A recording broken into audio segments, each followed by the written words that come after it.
Socialism is like a nude beach. Sounds liberating until you actually see it.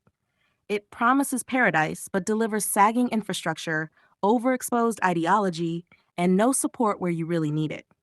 Now let's take a look at where socialism in America came from, what it claims to offer, and why so many of us see it as a real danger to our country.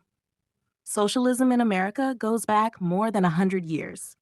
Early leaders like Eugene Debs pushed for government control of factories and promised workers a better life. Over time, different socialist groups formed and faded, and in 1982, several of them joined together to create what we now call the Democratic Socialists of America, or the DSA. Their goal was to bring socialist ideas straight into American politics.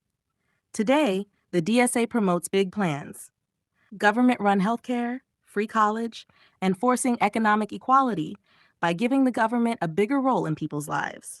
Sure, the goals may sound kind, but as conservatives, we know better than to stop at the slogan. We ask, what actually happens when these ideas get put into practice? Here's the part many young people aren't being taught. Socialism has failed everywhere it's been tried.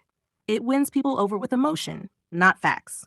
Supporters talk about fairness, but they ignore how money, prices, and incentives really work. They think wealth is just a pie to slice up, instead of something created by hard work, freedom, and opportunity. History tells the story. When countries tried full socialism, like the Soviet Union and China, they ended up with famine and suffering. Other places, like Zimbabwe and Venezuela, promised social justice and wound up with hyperinflation, empty stores, and total collapse. Communist systems across the world cost millions of lives. That's not fairness. That's disaster. And today, the DSA is growing fast, especially among younger Americans looking for answers in tough economic times. But they're being sold a story based on feelings, not facts. As long as people ignore real history and how markets actually work, they'll be vulnerable to ideas that sound good but do real harm. My friends, we believe in something far better: freedom, opportunity, and a country where individuals, not the government, shape their own future.